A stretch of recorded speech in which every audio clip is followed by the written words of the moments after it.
ভাই ভাই আমি 8টা জান্নাত 7টা জাহান্নাম 7 আসমান 7 জমিন 7 সমুদ্র 13 নদী পৃথিবীর সমস্ত বন জঙ্গল তন্ন তন্ন করে খুঁজে দেখলাম, কোথাও জিবরাইলকে খুঁজে পেলাম না। পৃথিবীর এক প্রান্ত থেকে অন্য প্রান্ত পর্যন্ত তন্ন তন্ন করে খুঁজে দেখলাম, কোথাও জিবরাইলকে খুঁজে পেলাম না। আমার মনে হয় ভাই তুমি নিজেই স্বয়ং জিবরাইল। একটু জোরে বলবেন না?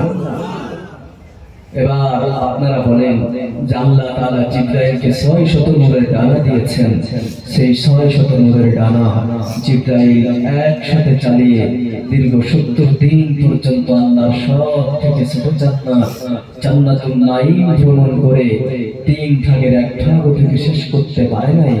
আর সামান্য 2 পাওয়ালা মানুষ মসজিদে নববীর গেটের সামনে দাঁড়িয়ে কয়েক মুহূর্ত চোখ বুজে চোখ খুলে উনি বলে দিচ্ছেন যে আমি 8টা জান্নাত 7টা জাহান্নাম 7 আসমান 7 জমিন পৃথিবীর সমস্ত বন জঙ্গল তন্ন তন্ন করে খুঁজে দেখলাম, 7 সমুদ্র 13 নদী তন্ন তন্ন করে খুঁজে দেখলাম, পৃথিবীর এক প্রান্ত থেকে অন্য প্রান্ত পর্যন্ত তন্ন তন্ন করে খুঁজে দেখলাম, কোথাও জিবরাইলকে খুঁজে পেলাম না। আমার মনে হয় তুমি নিজেই স্বয়ং জিবরাইল। একটু চলে বলেন নারে তাকবীর, নারে তাকবীর। এবার আপনারা বলেন যে ফেরেশতাদের সরকার ওই 600 নূরের ডানাওয়ালা জিবরাইলের ক্ষমতা পাওয়ার বেশি না এই 2 পাওয়ালা মানুষের পাওয়ার ক্ষমতা বেশি? একটু চলে বলেন। এই 2 পাওয়ালা বড়ই বৃদ্ধ মুরব্বী মানুষটা ইনি আর কেউ নন, ইনি হচ্ছেন খলিফাতুল মুসলিমিন আমিরুল মুমিনিন হযরত আবু বকর সিদ্দিক রাদিয়াল্লাহু তাআলা আনহু। মুসলমান ভাইরা আমার, আল্লাহ পাক রব্বুল আলামিন আপনাকে আর আমাকে ক্ষমতা দিয়েছিলেন, মর্যাদা দিয়েছিলেন, কিন্তু সেই মর্যাদা সেই ক্ষমতা আজ আমরা হারিয়ে ফেলেছি। অথচ এই মুসলমানদের পাওয়ার কেমন ছিল, এই মুসলমানদের মর্যাদা কেমন ছিল, চলুন ইতিহাসের পাতা থেকে একটু নজর বুলে আসে। আমিরুল মুমিনিন হযরত ওমর রাদিয়াল্লাহু তাআলা আনহু হযরত সাদ বিন আবি ওয়াক্কাস রাদিয়াল্লাহু তাআলা আনহুর নেতৃত্বে আফ্রিকার জন্য একটি অভিযান প্রেরণ করলেন। সেই অভিযানে 60,000 মুসলিম সেনাবাহিনী অংশগ্রহণ করেছিল। বিশাল বড় সেনাবাহিনী নিয়ে হযরত সাদ বিন আবি ওয়াক্কাস রাদিয়াল্লাহু তাআলা আনহু যখন আফ্রিকার কাছাকাছি পৌঁছে গেল, তখন মুসলমানদের সামনে বিশাল বড় একটা সমুদ্র বাধা হয়ে দাঁড়ালো। মুসলমান ভাইরা আমার, যে সমুদ্র পার হওয়ার জন্য কোনো লঞ্চ নাই, স্টিমার নাই, কোনো জাহাজ নাই, কোনো খেয়া নাই, নৌকা নাই। মুসলমানরা এই সমুদ্র কিভাবে পাড়ি দেবে এমন কোনো উপায় মুসলমানদের সামনে নাই। এমত অবস্থায় হযরত সাদ বিন আবি ওয়াক্কাস রাদিয়াল্লাহু তাআলা আনহু মুসলিম সেনাবাহিনীকে ডাক দিয়ে বললেন, ও মুসলিম সেনাবাহিনী, আমরা সুদূর মদিনা থেকে এসেছি এই আফ্রিকার জমিনে ইসলাম প্রচার করার জন্য, কালেমার ঝান্ডাকে উদ্দীন করার জন্য। এখন বিশাল বড় একটা সমুদ্র আমাদের সামনে বাধা হয়ে দাঁড়িয়েছে। এখন বিশাল এই সমুদ্র দেখে তোমরা এখান থেকে আবার মদিনায় ফিরে যাবে না সমুদ্রের ওই পারে তোমরা কালেমার ঝান্ডা উদ্দীন করতে চাও? মুসলিম সেনাবাহিনী জবাব দিল, সমুদ্রের ওই পারে আমরা কালেমা প্রচার করতে চাই। মুসলিম সেনাবাহিনী মনে করেছিল হয়তো সেনাপতি এই সমুদ্র পার হওয়ার জন্য আমাদের কোন উপায় বলে দেবেন, কোন পথ বাতলিয়ে দেবেন। কিন্তু মুসলমানদের সেনাপতি হযরত সাদ বিন আবি ওয়াক্কাস রাদিয়াল্লাহু তাআলা আনহু মুসলিম সেনাবাহিনীকে এই সমুদ্র পার হওয়ার জন্য কোন উপায় বলে দিলেন না। এই কথা শেষ না করতে করতেই নিজের ঘোড়াটা নিয়ে উত্তর সমুদ্রের উপর ঝাঁপিয়ে পড়লেন। সেনাপতির দেখা দেখি 60,000 বিশাল বড় মুসলিম সেনাবাহিনী এই উত্তাল সমুদ্রের উপর ঝাঁপিয়ে পড়লো। মুসলমান ভাইরা রে আমরা যারা এই বাংলায় জন্মগ্রহণ করেছি, আমরা প্রায় মুসলমানেরা তো সাঁতার জানি। আমাদেরকে যদি ওই দীঘা সমুদ্র সৈকতের কাছে গিয়ে বলা হয় 1000 কোটি টাকা পুরস্কার দেওয়া হবে, এই সমুদ্র পাড়ি দিয়ে যদি ওই পারে যেতে পারো, আমরা যারা সাঁতার জানি মুসলমান, আমরা এই সমুদ্রের উপর ঝাঁপিয়ে পড়ার সাহস পাবো? সাহস আছে? আমাদের দেশে নদী নালা আছে, খাল বিল আছে, পুকুর আছে, আপনাদের দেশেও আছে তো। আপনারা তো সাঁতার জানেন প্রায় মুসলমান, নাকি একটু কথা বলেন? আচ্ছা, সমুদ্র পাড়ির উপরে ঝাঁপানোর সাহস আমাদের আছে তো? আমরা তো সাঁতার জানি, কিন্তু আরবের মুসলমানরা তো সাঁতার জানতো না। আমরা সাঁতার জানা মুসলমানরা তো সমুদ্রের উপর ঝাঁপিয়ে পড়ার সাহস নাই। আর সাঁতার না জানা 60,000-এর বিশাল বড় মুসলিম সেনাবাহিনী এই উত্তাল সমুদ্রের উপর ঝাঁপিয়ে পড়লো। একটু জোরে বলেন, একটু জোরে বলেন না সুবহানাল্লাহ। মুসলমান ভাইরা এই উত্তাল সমুদ্র পাড়ি দিয়ে যখন মুসলমানরা আফ্রিকার জমিনে পৌঁছে গেল, তখন মুসলমানদের সেনাপতি হযরত সাদ বিন আবি ওয়াক্কাস রাদিয়াল্লাহু তাআলা আনহু মুসলিম সেনাবাহিনীকে ডাক দিয়ে বললেন, ও মুসলিম সেনাবাহিনী, বিশাল উত্তাল সমুদ্র পাড়ি দিয়ে এসেছো, তোমাদের কোন মাল হারিয়ে গিয়েছে নাকি, কোন ঘোড়া হারিয়েছে নাকি, কোন উট হারিয়ে গেল নাকি? মুসলমানরা জবাব দিল, না সেনাপতি, আমাদের কোনো উট হারিয়ে যায়নি, কোনো মালামাল হারিয়ে যায়নি, কোনো ঘোড়া হারিয়ে যায়নি।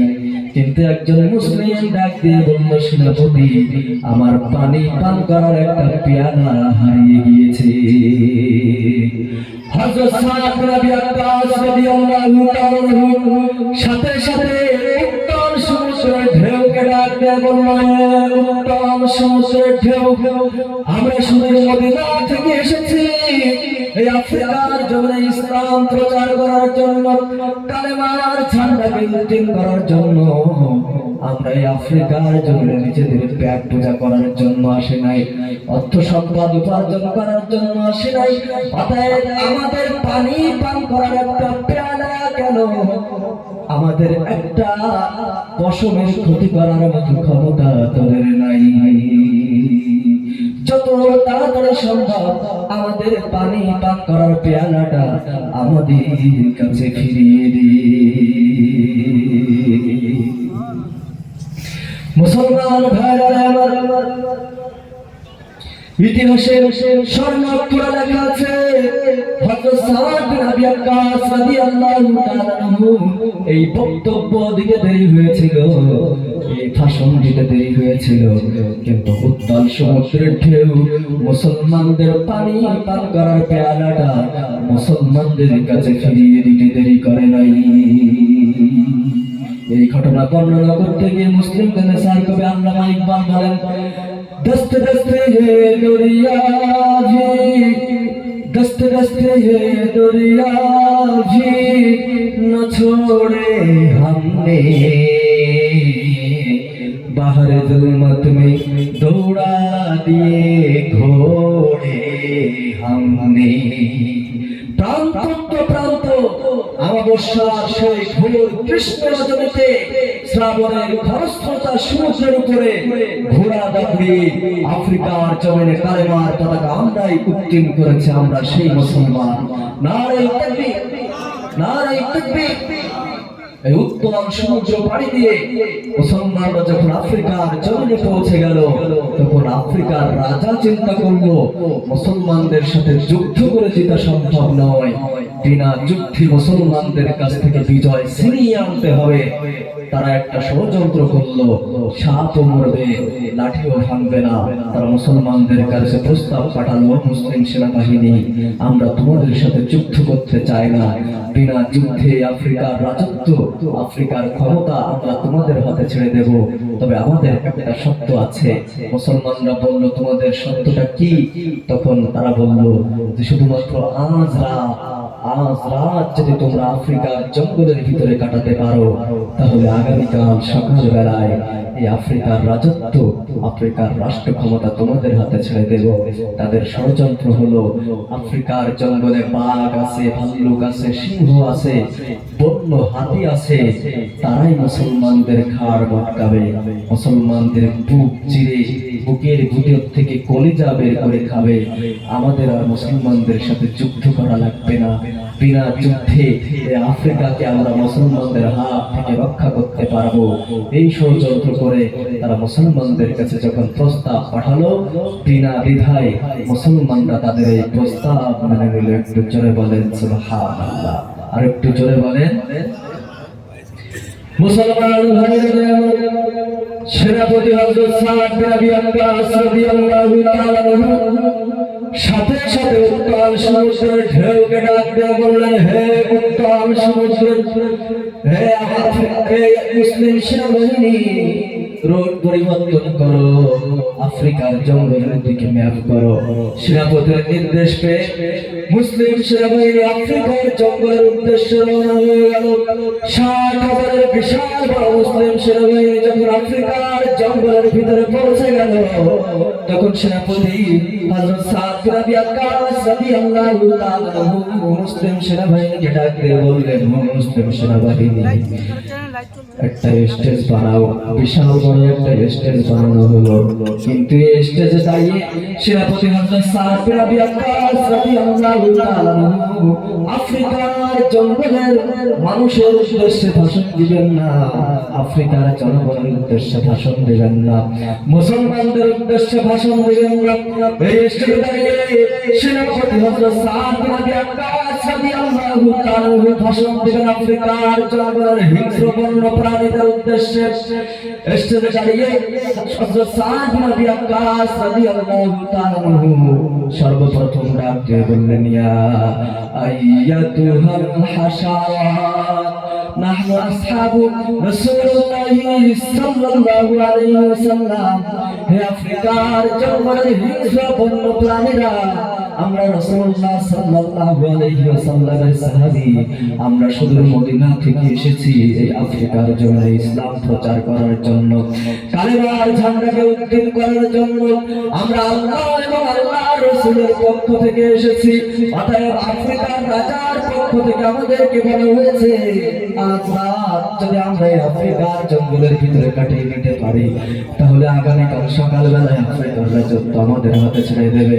অতএব শুধুমাত্র আজ রাতের জন্য 60,000 মুসলিম সেনাবাহিনীর জন্য তোমাদের থাকার নিজ নিজ যে জায়গাগুলো আছে, এই থাকার নিজ নিজ জায়গাগুলো ছেড়ে দিয়ে তোমরা অন্য কোথাও চলে যাও।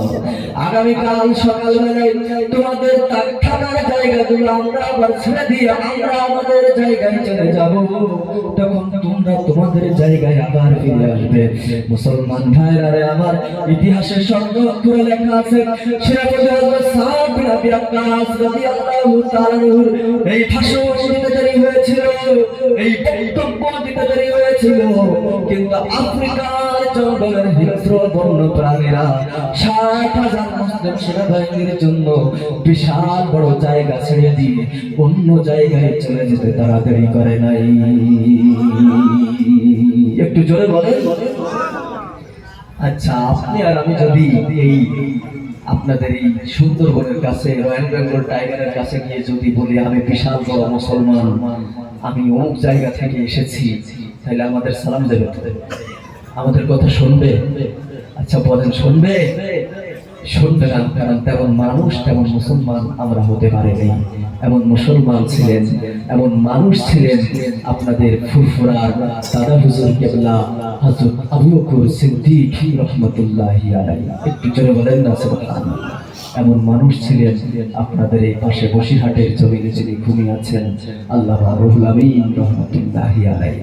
এমন ক্ষমতা, এমন মর্যাদা, এমন পাওয়ার তাদের ছিল, কিন্তু আজকে আমরা নামে মানুষ হয়ে যাওয়ার কারণে আজকে সেই পাওয়ার, সেই ক্ষমতা, সেই মর্যাদা আজ আমরা হারিয়ে ফেলেছি। মুসলমান ভাইরা আমার,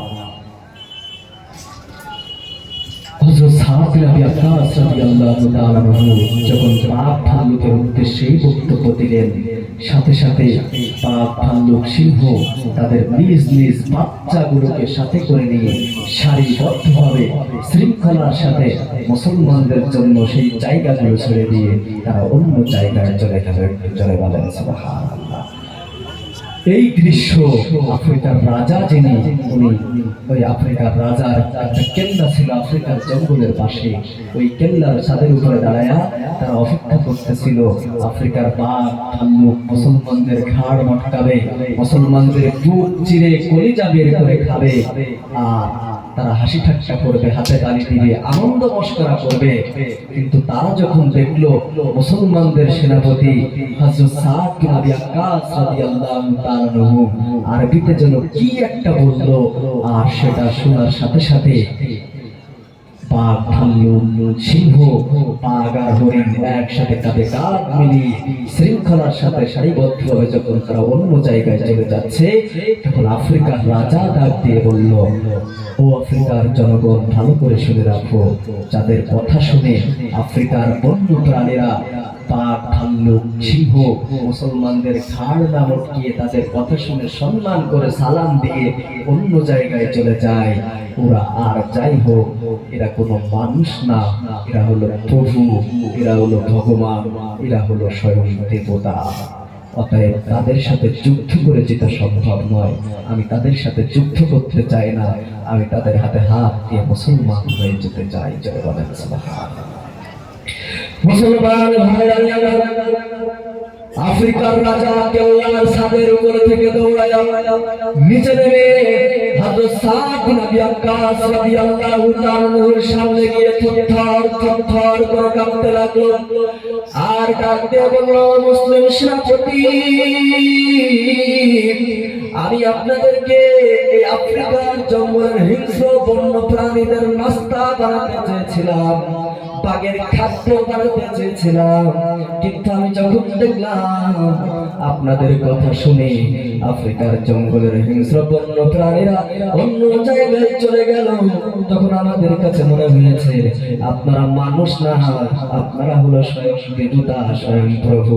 অতএব আমি আর আমাদের ধর্মে থাকতে চাই না, আমাকে পড়ে দেন লা ইলাহা ইল্লাল্লাহু মুহাম্মাদুর রাসূলুল্লাহ। আফ্রিকার রাজা যখন কালেমা পড়ে মুসলমান হয়ে গেল, তখন আফ্রিকার জনগণ যারা ছিল লাখ লাখ আফ্রিকার মানুষ একদিনে লাখ লাখ কালেমা পড়ে সবাই মুসলমান হয়ে গেল। ইসলাম পৃথিবীর প্রান্তে প্রান্তে এসেছে তলোয়ারের মাধ্যমে নয়, অস্ত্রের মাধ্যমে নয়, রক্তপাতের মাধ্যমে নয়, যুদ্ধের মাধ্যমে নয়। ইসলাম পৃথিবীর প্রান্তে প্রান্তে ছড়িয়ে পড়েছে মানবিক গুণের মাধ্যমে, অলৌকিক ক্ষমতার মাধ্যমে, মুসলমানদের আদর্শের মাধ্যমে। কিন্তু আজকে গোটা পৃথিবীর বুকে সেই মুসলমানরা মার খায়, যেই মুসলমানদের কথা বাঘ শুনতো, ভাল্লুক শুনতো, সিংহ শুনতো, বন্য প্রাণীরা শুনতো, বনের হাতি শুনতো, সেই মুসলমান আজকে গোটা পৃথিবীর বুকে মার খায়। আজকে এই মুহূর্তে যদি আমাদের বাংলাদেশের পাশের রাষ্ট্র মায়ানমারের দিকে আপনি তাকান, তাহলে সেখানে দেখতে পাবেন আমার গর্ভবতী মাদেরকে ধরে নিয়ে গর্ভবতী মায়ের পেট কেটে পেটের ভিতর থেকে বাচ্চা বের করে সেই বাচ্চা দিয়ে ফুটবল খেলার মতো জঘন্যতম দুঃসাহস ওই মায়ানমারের জান্নাতরা দেখিয়েছে। যদি তাকান ইরাকের দিকে, তাহলে সেখানে দেখতে পাবেন আমার 10 বছরের 12 বছরের কিশোরী বোনদেরকে ধরে নিয়ে হেলিকপ্টারের ভিতরে পালা গরমে ধর্ষণ করার পরে নির্যাতন সহ্য করতে না পেরে, কষ্ট সহ্য করতে না পেরে আমার কিশোরী বোন যখন জ্ঞান হারিয়ে ফেলেছিল, তখন উড়ান্ত ওই হেলিকপ্টারের ভিতর থেকে আমার কিশোরী বোনের দেহটাকে পাহাড়ের উপর ছুঁড়ে ফেলে ছিন্ন ভিন্ন করে তারপরে হত্যা করেছে। আপনি যদি তাকান ইথিওপিয়ার দিকে, তাহলে সেখানে দেখতে পাবেন একজন মানুষ ক্ষুধার যন্ত্রণা সহ্য করতে না পেরে আর একজন মানুষের বমি খেয়েছে। খোদার স্তর কতটুকু নিচে নামলে করে তারপরে একজন মানুষ আর একজন মানুষের বমি খেতে পারে। আজকে যদি এই মুহূর্তে 2025 সালের 25শে ফেব্রুয়ারি আজকে যদি তাকান আপনি ফিলিস্তিনের গাজা শহরের দিকে, তাহলে সেখানে দেখতে পাবেন গাজা শহর আজকে এই মুহূর্তে কম্পিউটারে যদি আপনি সার্চ দেন তাহলে মনে হবে বিগত 100 বছরে এই গাজা শহরে কোনো মানুষের বসবাস ছিল না। এই গত রমজানের ঈদে আমি থাইল্যান্ডে ছিলাম, আমি সেখানে দেখলাম কত রকমের আইটেম দিয়ে আমরা ইফতারি করি, সেহরি করি, কিন্তু ওই গাজার মুসলমানরা যখন ইফতারি করে ছোট্ট ছোট্ট মাসুম বাচ্চারাও রোজা রাখে। গাজার মুসলমানদের ভিতরে ঈমান আছে, তারা কেউ রোজা ভাঙে না, ছোট্ট ছোট্ট মাসুম বাচ্চাও রোজা রাখে। আমি দেখতাম ফেসবুকে ভিডিও দেখতাম, সন্ধ্যাবেলায় যখন নানান রকম ইফতার দিয়ে যখন আমরা ইফতারি করতাম তখন দেখতাম ওই গাজার মায়েরা গাজার মায়ের সন্তানদের সামনে তাদের জঙ্গলের ভিতরে এক ধরনের লতা পাওয়া যায়, সেই লতার পাতা দিয়ে স্যুপ বানিয়ে তারা ইফতারি করতো, সেহরি করতো। ঈদের দিন আমরা ফিরনি খাই, লাচ্চা খাই, সেমাই খাই, লুটুস খাই, কুরমা খাও, বিরিয়ানি খাই, কত রকম খাই, কিন্তু আমার আপনার সামনে যখন কুরমার প্লেট, বিরিয়ানির প্লেট, তখন ওই গাজার মায়ের সামনে তার রক্ত মাখা সন্তানের লাশ। আপনারা বলতে পারেন গোটা পৃথিবীর বুকে মুসলমানদের এই করুণ অবস্থায় পিছনে মনে হয় মুসলমানরা গোটা পৃথিবীর ভিতরে সংখ্যায় কম, এই কারণে গোটা পৃথিবীর বুকে মুসলমানেরা মার খায়।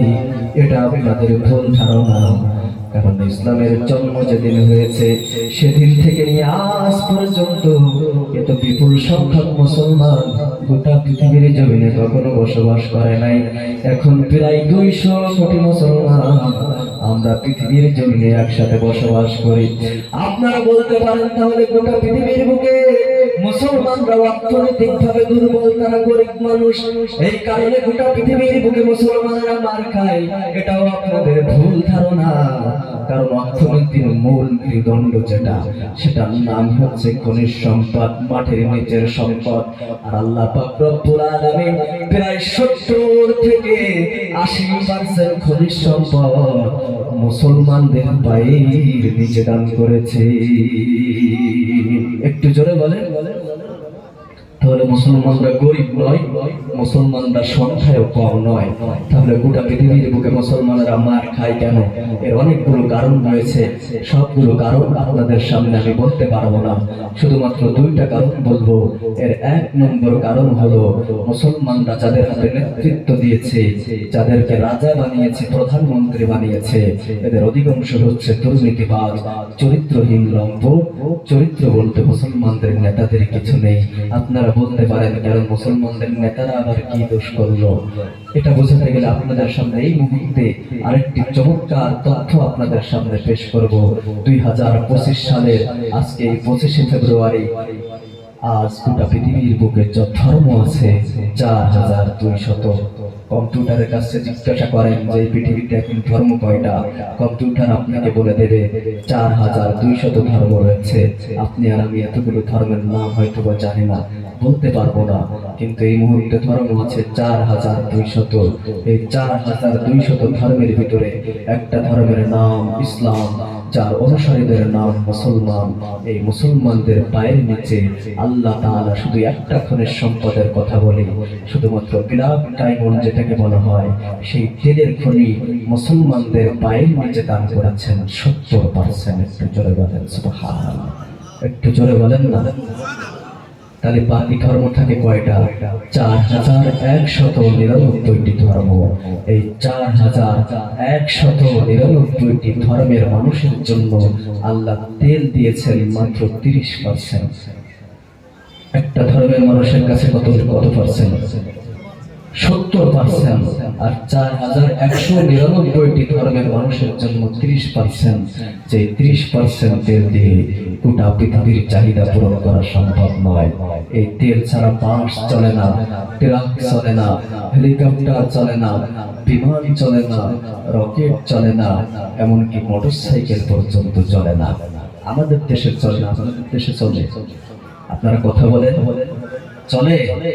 চলে না। এই তেল ছাড়া গোটা পৃথিবী অচল।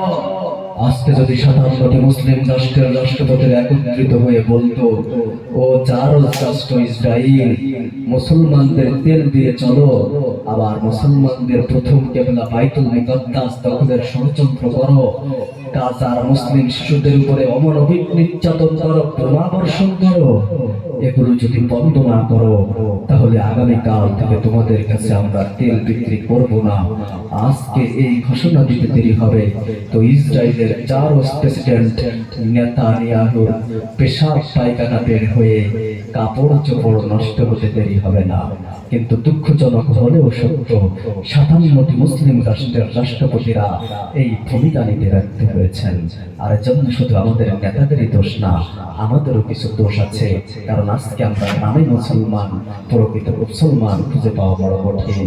এজন্য আমি বলি, এই দুনিয়ার মোহে পড়ে, এই দুনিয়ার মোহে পড়ে কতক মুসলমান ভাইরে, কতক মুসলমান নামাজ রোজা সব ছাড়িয়া দেখে টিভির গান। ওরা কিসের মুসলমান, ওরা কিসের মুসলমান? এই দুনিয়ার মোহে পড়ে, এই দুনিয়ার মোহে পড়ে কতক মুসলমান ভাইরে, কতক মুসলমান নামাজ রোজা সব ছাড়িয়া দেখে টিভির গান। ওরা কিসের মুসলমান, ওরা কিসের মুসলমান? ওয়াজ মাহফিল হইলে দেখো সেথায় যেতে চাই না মন, রাত্রি জায়গা দেখতে পারে সুন্দরী মাইয়ার নাচন। ঠিক করে বলেন, ওয়াজ মাহফিল হইলে দেখো সেথায় যেতে চাই না মন, রাত্রি জায়গা দেখতে পারে সুন্দরী মাইয়ার নাচন। দুই আঙুলের চিপায় আবার, দুই আঙুলের চিপায় আবার বিড়ি মার টান। আপনাদের এলাকার মুসলমানের সঙ্গে বিড়ি ঠিক খায় না, আমি আমাদের দেশের কথা বলছি। আপনাদের ইন্ডিয়ার মুসলমানরা খুব ভালো, এরা বিড়ি ঠিক খায় না, আমাদের দেশের মুসলমানেরা খায়। আপনারা আবার রাগ করবেন না, কথা বুঝতে পারছেন? আপনাদের কথা আমি বলছি। ওয়াজ মাহফিল হইলে দেখো সেথায় যেতে চাই না মন, রাত্রি জায়গা দেখতে পারে সুন্দরী মাইয়ার নাচন। দুই আঙুলের চিপায় আবার, দুই আঙুলের চিপায় আবার বিড়ি মার টান।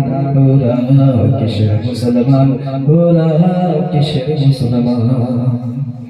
সারা সপ্তাহ মসজিদ খানে নামাজ পড়ার মানুষ নাই, মাশাআল্লাহ শুক্রবারে দেখি লোকের অভাব নাই। সারা সপ্তাহ মসজিদ খালি নামাজ পড়ার মানুষ নাই, মাশাআল্লাহ শুক্রবারে দেখি লোকের অভাব নাই। আমি আমাদের দেশের কথা বলছি, আপনাদের ইন্ডিয়ান মুসলমানরা ভালো, সারা সপ্তাহ মসজিদে ভরপুর মুসল্লি থাকে, 5 ওয়াক্ত নামাজ ইন্ডিয়ার মুসলমানরা পড়ে। আপনারা আবার কেউ মাইন্ড করবেন না, আমাদের দেশে সারা সপ্তাহ মসজিদে 5 ওয়াক্ত নামাজ মুসল্লি খুঁজে পাওয়া যায় না।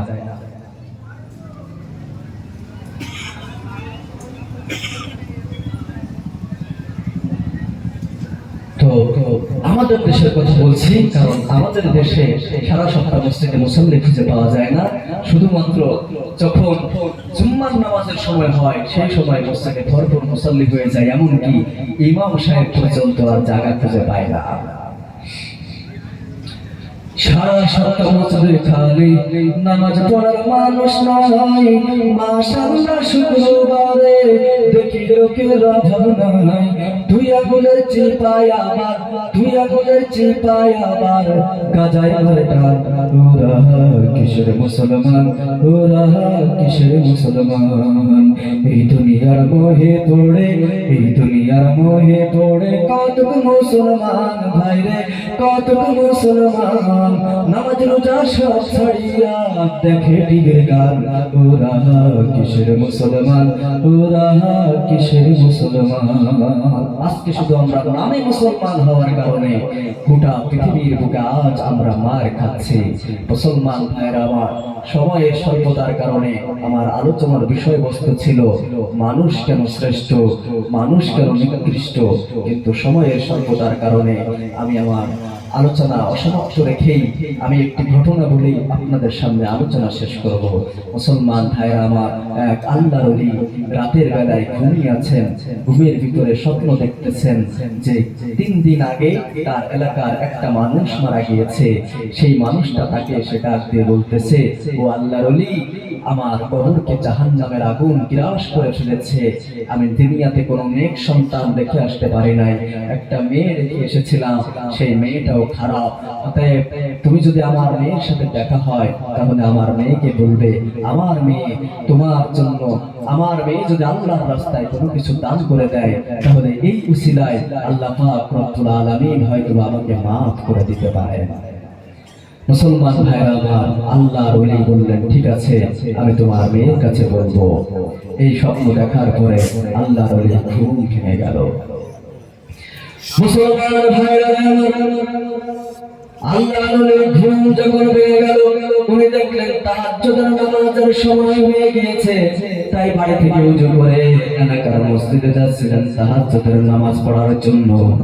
যখন তিনি মসজিদে যাচ্ছিলেন, যাওয়ার পথে দেখলেন মসজিদে যাওয়ার পথে একটা পুকুর আছে।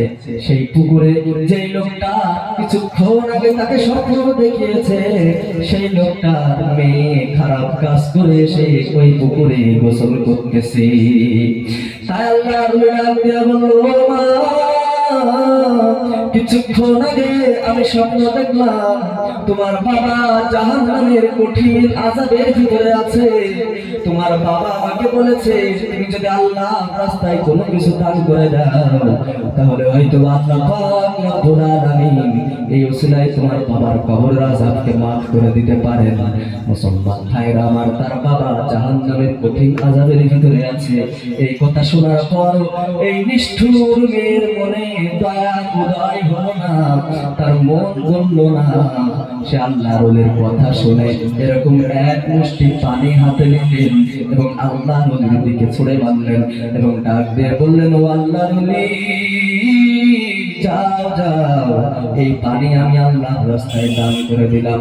আল্লাহর ওলির মন খারাপ হয়ে গেল। মন খারাপ করে সেখান থেকে তিনি চলে গেলেন। পরের দিন রাতে যখন আল্লাহর ওলি আবার ঘুমিয়ে আছে, ঠিক সেই সময়ে আল্লাহর ওলি দেখলেন গতকাল রাতে যাকে তিনি স্বপ্ন দেখেছেন জাহান্নামের আগুনের ভিতরে, আজকে সেই লোকটা জান্নাতের বাগানের ভিতরে ঘুরে বেড়াচ্ছে। আল্লাহর ওলি ডাক দিয়ে বলল, কি ব্যাপার, কি ব্যাপার? গতকাল আমি দেখলাম তুমি জাহান্নামের ভিতরে আছো, আজকে কেন জান্নাতের ভিতরে ঘুরে বেড়াচ্ছ? ওই লোকটা ডাক দিয়ে বলল, আল্লাহর ওলি, তুমি, ও আল্লাহর ওলি, তুমি আমার মেয়েকে বলেছো আর আমার মেয়ে আল্লাহর রাস্তায় দান করে দিয়েছে। এই জন্য আল্লাহ পাক রব্বুল আলামিন আমাকে মাফ করে দিয়ে জান্নাতের বাসিন্দা বানিয়ে দিয়েছেন। আল্লাহর ওলি ডাক দিয়ে বলল, ভাই, তোমার মেয়ে তো আল্লাহর রাস্তায় কোনো কিছু দান করে নাই, বরং তুমি জাহান্নামের আযাবের ভিতরে আছো। এই কথা শোনার পরে সে হাসি ঠাট্টা করে এক মুষ্টি পানি নিয়ে আমার দিকে ছুঁড়ে মেরেছে। আল্লাহর ওলিকে ওই ব্যক্তি ডাক দিয়ে বলল, ভাই, ও আল্লাহর ওলি, তুমি দেখেছো আমার মেয়ে তোমার দিকে পানি ছুঁড়ে মেরেছে? হ্যাঁ, এটা সত্য, তোমার দিকে পানি ছুঁড়ে মেরেছে, কিন্তু এর বাইরে আরেকটা ঘটনা ঘটে গেছে যেটা তুমি দেখো নাই। তখন আল্লাহর ওলি ডাক দিয়ে বলল, কি ঘটনা? তখন ওই লোকটা ডাক দিয়ে বলল, আল্লাহর ওলি, আমার মেয়ে যখন তোমার দিকে পানি ছুঁড়ে মেরেছিল ঠিক সেই মুহূর্তে একটা পিঁপড়া ওখানে পানির পিপাসায় তার জান বের হয়ে যাবে ভাব, মৃত্যুর অন্তিম মুহূর্তে সে আল্লাহর কাছে পানি চেয়েছিল। ঠিক সেই মুহূর্তে আমার মেয়ে তোমার দিকে পানি ছুঁড়ে মেরেছিল। ওই পানি থেকে এক ফোঁটা পানি ওই পিঁপড়ার সামনে গিয়ে পড়েছিল, আর পিঁপড়া সেখান থেকে এক ফোঁটা পানি থেকে পানি পান করে সে তার জীবন ফিরে পেয়ে পিঁপড়ার ছোট্ট দুইটা হাত আল্লাহর দরবারে তুলে দোয়া করেছে, ও আল্লাহ ও আল্লাহ, যেই ব্যক্তি আমার জীবনের শেষ মুহূর্তে আমার মুখে পানি তুলে দিল, ওই লোকটার যদি কোনো ব্যক্তি মৃত মা বাবা দাদা দাদি নানা নানি আত্মীয় স্বজন অন্ধকার গহীন কবরের ভিতরে ঘুমিয়ে থাকে, তাহলে তার কবরের আযাব তুমি মাফ করে দাও। ওই পিঁপড়ার দোয়া আল্লাহ কবুল করে আল্লাহ পাক রব্বুল আলামিন আমাকে জাহান্নামের কঠিন আযাব থেকে মুক্তি দান করে জান্নাতের বাসিন্দা বানিয়ে দিয়েছে। মুসলমান ভাইরা আমার, সামান্য একটা পিঁপড়ার মুখে পানি তুলে দেওয়ার কারণে আল্লাহ পাক রব্বুল আলামিন যদি এই বেশ্যা মেয়ের পিতার কবরের আযাবকে মাফ করে দিতে পারেন, তাহলে এই মাদ্রাসায় এতিম তালবে ইলমরা ছাত্র রয়েছে, গরিব এতিম অসহায় ছাত্ররা রয়েছে, তাদের মুখে দুই বেলা দুধ ভাত তুলে দিলে আপনারা আমার পিতা মাতা দাদা দাদি নানা নানি আত্মীয় স্বজন যারা অন্ধকার গহীন কবরের ভিতরে ঘুমিয়ে আছেন, তাদের কবরের আযাবকে আল্লাহ পাক রব্বুল আলামিন মাফ করে দিতে পারেন না? পারেন? তাহলে কে আসে?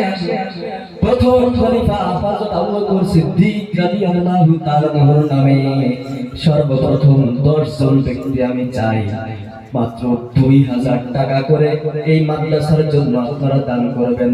নিজের পিতা মাতা দাদা দাদি নানা নানি অন্ধকার গহীন কবরের ভিতরে যারা ঘুমিয়ে আছেন তাদের কথা স্মরণ করে সর্বপ্রথম হযরত আবু বকর সিদ্দিক রাদিয়াল্লাহু তাআলা আনহু কেমন পাওয়ারফুল মানুষ ছিল কিছুক্ষণ আগে আপনাদের সামনে আমি উল্লেখ করেছি। সে আবু বকর রাদিয়াল্লাহু তাআলা আনহুর নামে সর্বপ্রথম কে আছে 2000 টাকা দান করবেন একজন ব্যক্তি আমি চাই। হযরত আবু বকর রাদিয়াল্লাহু তাআলা আনহুর সাথে কে জান্নাতে যেতে চান একজন ব্যক্তি আমি চাই। নারায়ে তাকবীর, নারায়ে তাকবীর। কি নাম? শাহজাহান ভাই, শাহজাহান ভাই 2000 টাকা, 2000 টাকা। ও রব্বুল আলামিন, শাহজাহান নামে তোমার বান্দা তোমার নবীর ঘরের জন্য 2000 টাকা করলো দান। রব্বুল আলামিন শাহজাহান ভাইয়ের মনের নেক আশাগুলো আল্লাহ তুমি পুরা করে দাও। রব্বুল আলামিন যে উদ্দেশ্য নিয়ে দান করলো সেই উদ্দেশ্য তুমি কবুল আর মঞ্জুর করে নাও। ওয়ারশের মালিক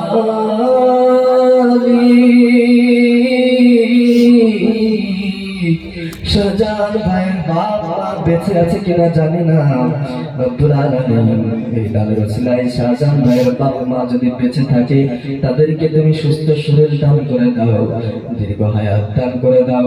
আর মা বাবা দাদা দাদি নানা নানি আত্মীয় স্বজনের ভিতরে কেউ যদি মারা গিয়ে থাকে আল্লাহ, তাহলে এই দানের ওসিলায় তাদের পিতা মাতার কবরের আযাবকে তুমি মাফ করে দাও। দাদা দাদি নানা নানি আত্মীয় স্বজনের কবরের আযাবকে তুমি মাফ করে দাও। কবরকে তুমি জান্নাতের বাগান বানিয়ে দাও। রব্বুল আলামিন শাহজাহান ভাইয়ের গোটা পরিবারের উপরে তুমি তোমার রহমত বর্ষণ করো। ওয়ারশের মালিক তার পরিবারের উপর থেকে সমস্ত বিপদ আপদ বালা মুসিবত দূর করে দাও। রব্বুল আলামিন শাহজাহান ভাই যদি অসুস্থ থেকে থাকে আল্লাহ পরিপূর্ণ শিফা আজলা কামেলা নসিব করে দাও। জোরে বলেন আমিন। 2 নম্বরে আরেকজন ব্যক্তি আমি চাই হযরত ওমর রাদিয়াল্লাহু তাআলা আনহুর নামে এই মাদ্রাসার নামে 2000 টাকা দান করে দ্বিতীয় খলিফা আশারায়ে মুবাশশারা জান্নাতের সার্টিফিকেট প্রাপ্ত 10 জন সাহাবী, এই 10 জন সাহাবীর ভিতরে 2 নম্বর সাহাবী হযরত ওমর রাদিয়াল্লাহু তাআলা আনহুর নামে 2000 টাকা দান করে হযরত নারায়ে তাকবীর, নারায়ে তাকবীর। কি নাম? শফিক ভাই 2000 টাকা 2000 টাকা ও রব্বুল আলামিন শফিক ভাই তোমার নবীর ঘরের জন্য 2000 টাকা করলো দান রব্বুল আলামিন শফিক ভাইয়ের দানকে তুমি কবুল আর মঞ্জুর করে নাও এ দানের ওসিলায় আল্লাহ শফিক ভাইয়ের পিতামাতা যদি বেঁচে থাকে আল্লাহ সুস্থ শরীর দান করে দাও মারা গিয়ে থাকলে আল্লাহ শফিক ভাইয়ের পিতামাতার কবরের আযাবকে মাফ করে দাও কবরকে জান্নাতুল ফেরদাউসের বাগান বানিয়ে দাও রব্বুল আলামিন এই ওসিলায় আল্লাহ শফিক ভাইয়ের গোটা পরিবারের উপরে তুমি তোমার রহমত বর্ষণ করো ও আরশের মালিক শফিক ভাইয়ের গোটা পরিবারকে তুমি বিপদ আপদ বালা মুসিবতের সমস্ত হাত থেকে রক্ষা করো জোরে বলেন আমিন 3 নম্বরে হযরত ওসমান রাদিয়াল্লাহু তাআলা আনহুর নামে এই মাদ্রাসার জন্য 2000 টাকা দান করে যে ওসমান রাদিয়াল্লাহু তাআলা আনহুর সাথে জান্নাতে যেতে চান 3 নম্বরে এমন একজন ব্যক্তি আমি চাই কে আছেন 3 নম্বরে আশারায়ে মুবাশশারা জান্নাতের সার্টিফিকেট প্রাপ্ত 10 জন সাহাবীর ভিতরে 3 নম্বর সাহাবী দ্বিতীয় খলিফা হযরত ওসমান রাদিয়াল্লাহু তাআলা আনহুর নামে 2000 টাকা কে দান করতে চান একটু দেখতে চাই আপন আপন বইলা যারে ভাবছো আপন একদিন দেখবি কেউ নাই তারা কেউ নাই রে আপন আপন আপন বইলা যারে ভাবছো আপন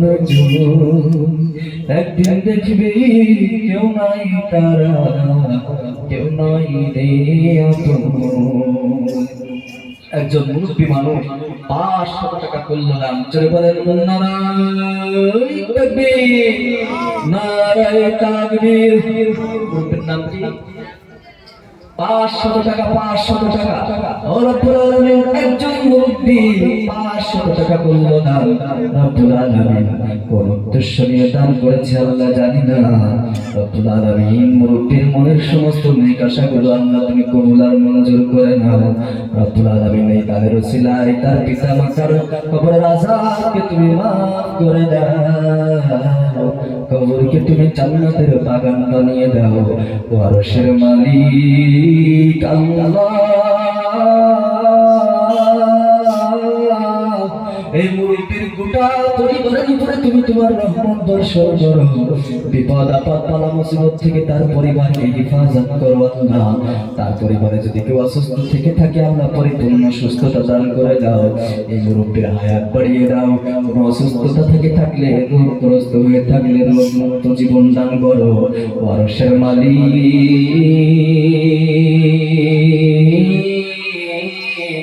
আল্লাহ এই মুরব্বিকে তুমি হযরত আবু বকর রাদিয়াল্লাহু তাআলা আনহুর সাথে জান্নাতে যাওয়ার তৌফিক দান করে দাও জোরে বলেন আমিন 3 নম্বরে কে আছেন 3 নম্বরে কে আছেন হযরত ওসমান রাদিয়াল্লাহু তাআলা আনহুর নামে মাদ্রাসার জন্য 2000 টাকা দান করে হযরত ওসমান রাদিয়াল্লাহু তাআলা আনহুর সাথে জান্নাতে যেতে চান ভাই সে দিন কা দিবে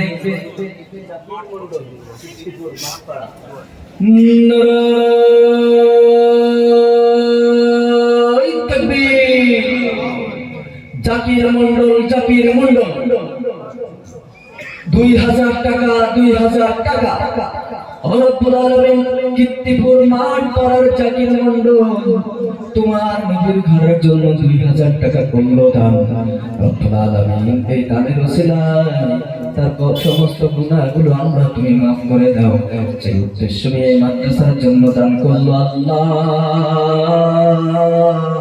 সেই উদ্দেশ্যকে আল্লাহ তুমি পুরা করে দাও। ওয়ারশের মালিক জাকির মন্ডলের পিতা মাতা দাদা দাদি নানা নানি আত্মীয় স্বজন কেউ যদি অন্ধকার গহীন কবর থেকে থাকে, তাহলে তাদের উসিলায় তাদের কবর আযাবকে তুমি মাফ করে দাও, কবরকে তুমি জান্নাতের বাগান বানিয়ে দাও। ওয়ারশের মালিক এই দানের উসিলায় জাকির মন্ডলকে হযরত ওসমান রাদিয়াল্লাহু তাআলার সাথে একসাথে কাঁধে কাঁধ মিলিয়ে জান্নাতে যাওয়ার তৌফিক দান করে দাও। জোরে বলেন আমিন। 4 নম্বরে হযরত ঝনপুর এটা 1000 টাকা। জোরে বলেন তাকবীর, নারে তাকবীর। ঝনপুর টাকা 1000 টাকা, 1000 টাকা। और रब्बुल आलामीन ঝনপুর টাকা মানে এক ব্যক্তি মাদ্রাসার জন্য 1000 টাকা করলো দান। রব্বুল আলামিন এই দানের ওসিলায় ঝনপুর পিতামাতার কবরের আযাবকে মাফ করে দাও। বেঁচে থাকলে আল্লাহ দীর্ঘ হায়াত দান করে দাও, মারা গিয়ে থাকলে কবরকে তুমি জান্নাতুল ফিরদাউসের বাগান বানিয়ে দাও। রব্বুল আলামিন ঝনপুর মনের নেক আশাগুলো আল্লাহ তুমি কবুল আর মঞ্জুর করে নাও। আল্লাহ খারাপ আশাগুলোকে বিলীন করে দাও। ঝন্টু যদি ঋণ থেকে থাকে আল্লাহ ঋণ মুক্ত হওয়ার তৌফিক দান করে দাও। অভাবগ্রস্ত হয়ে আল্লাহ অভাব দূর করে দাও। বিপদ আপদ আলা মুসিবত থেকে ঝন্টুর পরিবারকে আল্লাহ তুমি রক্ষা করো। জোরে বলেন আমিন।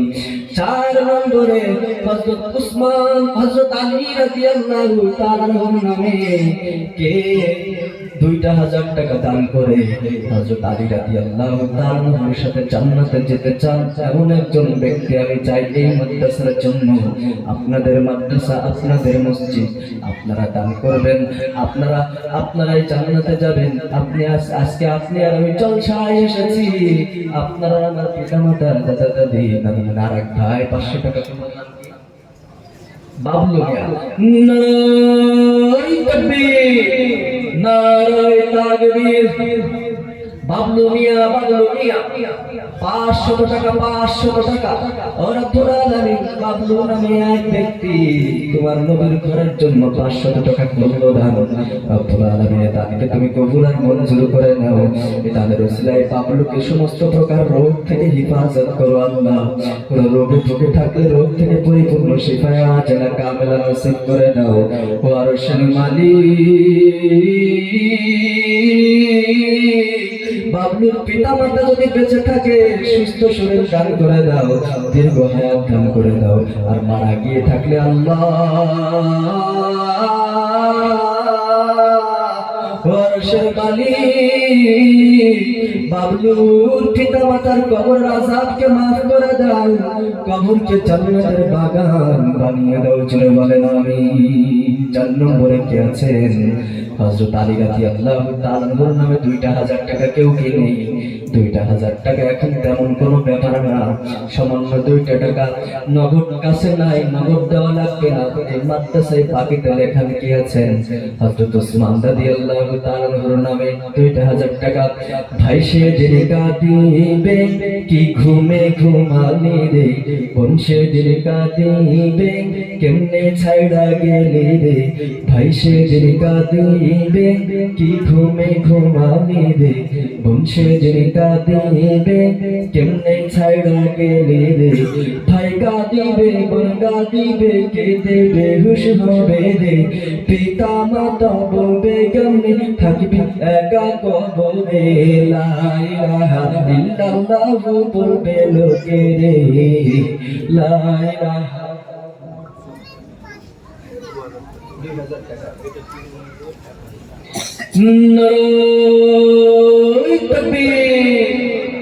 আব্দুল সত্তার মন্ডল 2000 টাকা হযরত আলী রাদিয়াল্লাহু তাআলার নামে দান করলো। ও রব্বুল আলামিন আব্দুল সত্তার মন্ডল নামে এক ব্যক্তি তোমার নবীর ঘরের জন্য 2000 টাকা করলো দান।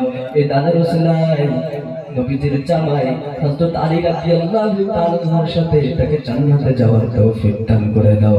পিতামাতা, দাদা দাদি, নানা নানি, আত্মীয় স্বজন যারা অন্ধকার গহীন কবরের ভিতরে ঘুমিয়ে আছে, কবরকে জান্নাতের বাগান বানিয়ে দাও। কবরের ভিতরে যদি কোনো ঘাটিতে ধরা পড়ে থাকে আল্লাহ মাফ করে দাও। কবরকে জান্নাতুল ফেরদাউস বানিয়ে দাও। চলে বলেন আমিন। 1000 টাকা পিরুমন্ডল নারায়ে তাকবীর। পিরুমন্ডল 1000 টাকা। ও রব্বুল আলামিন, পিরুমন্ডল নামে তোমার এক বান্দা নবীর ঘরের জন্য 1000 টাকা করলো দান। রব্বুল আলামিন তার দানকে কবুল আর মঞ্জুর করে নাও। এটার ওসিলায় তার পিতামাতা যদি বেঁচে থাকে আল্লাহ সুস্থ শরীর দান করে দাও। আর মারা গিয়ে থাকলে কবরকে জান্নাতের বাগান বানিয়ে দাও। রব্বুল আলামিন পিরুমন্ডলের গোটা পরিবারের উপরে রহমত বর্ষণ করো। আরশের মালিক জান্নাতের সার্টিফিকেট প্রাপ্ত সাহাবীদের সাথে পিরুমন্ডলকে জান্নাতে যাওয়ার তৌফিক দান করে দাও। জোরে বলেন আমিন। আরেকজন 500 টাকা দান করলেন মুরব্বি। রব্বুল আলামিন তুমি তাকে চেনো। রব্বুল আলামিন এই মুরব্বি যদি কোনো অসুস্থতায় ভুগে থাকে আল্লাহ, তাহলে তার রোগ বালা মুসিবত থেকে তাকে তুমি হেফাজত করো। আরশের মালিক আল্লাহ এই ব্যক্তির পিতা মাতা, দাদা দাদি, নানা আত্মীয় স্বজন যারা অন্ধকার গহীন কবরের ভিতরে ঘুমিয়ে আছে, সকলের কবরের আযাবকে মাফ করে দাও। কবরকে জান্নাতের বাগান বানিয়ে দাও। জোরে বলেন আমিন। 5 নম্বরে কি আছেন? এই মাদ্রাসায় 2000 টাকা দান করে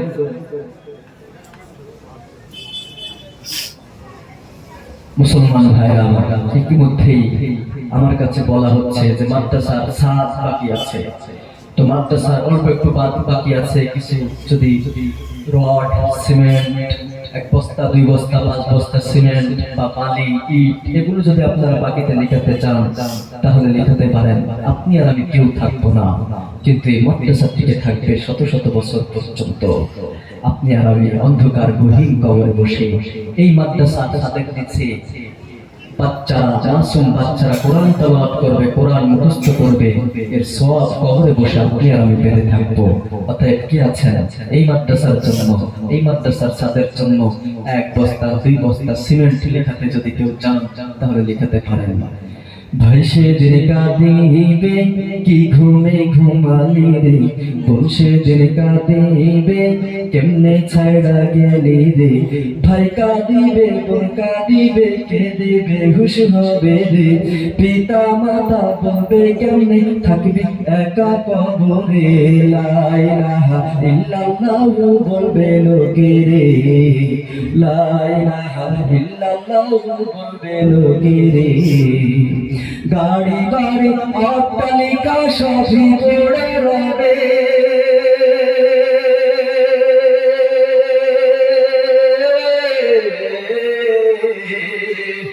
3 টুকরা সাদা কাফন তোমাকে পরাবে।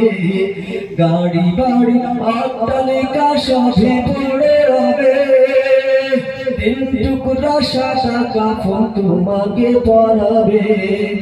আজকে যারা দান করিবে, শুধু আজকে যারা দান করিবেন সেদিন কাজে লাগবে রে। লা ইলাহা ইল্লাল্লাহু বলবে লোকে রে, লা ইলাহা ইল্লাল্লাহু বলবে লোকে রে। গাড়ি বাড়ি অট্টালিকা, টাকা পয়সা, অর্থ সম্পদ সব পড়ে রবে। আজকে যারা দান করতেছেন শুধুমাত্র এই দানটুকুই সেদিন কাজে লাগবে, তাই ছাড়া কোনো কিছুই আপনার আমার সঙ্গে যাবে না। এই মাদ্রাসার জন্য দান করতেছেন, আপনি আর আমি চলে যাব, কিন্তু এই মাদ্রাসা থাকবে। এই মাদ্রাসায় মাসুম বাচ্চারা কোরআন তেলাওয়াত করবে, এর সওয়াব আমরা কবরে বসে বসে পেতে থাকবো। মুসলমান ভাইরা আমার, অতএব কে আছেন এই মাদ্রাসার জন্য 2 বস্তা সিমেন্ট, 5 বস্তা সিমেন্ট 10 ফুট বালি, 20 ফুট বালি, 1000 ইট, 500 ইট কে লিখাতে চান, এবং 1000 টাকা, 2000 টাকা, 500 টাকা, যার যেমন ক্যাপাসিটি আছে, আসেন আসেন, একটু আসেন, দয়া করে মায়া করে একটু দান করে যান। মৃত পিতা মাতা অন্ধকার গহীন কবরের ভিতর থেকে আপনার দিকে তাকায় আছে, ছেলে আমার জলসায় গিয়েছে, আপনার দাদা আপনার দিকে তাকায় আছে, নাতি আমার, পিতা আমার জলসায় গিয়েছে, আমার জন্য কোনো কিছু দেয় কিনা একটু দেখি। যদি আপনারা এখান থেকে কোনো কিছু আপনাদের মৃত আত্মীয় স্বজনের নামে, মা বাবার নামে দান না করে চলে যান, তাহলে আপনার মা বাবা তোতামুখ ভোতা হয়ে যাবে, তারা সেখানে খারাপ অবস্থায় তাদের মুখ কালো হয়ে যাবে। আমরা এটা কেউ চাই না। অতএব কে আছেন, আসেন।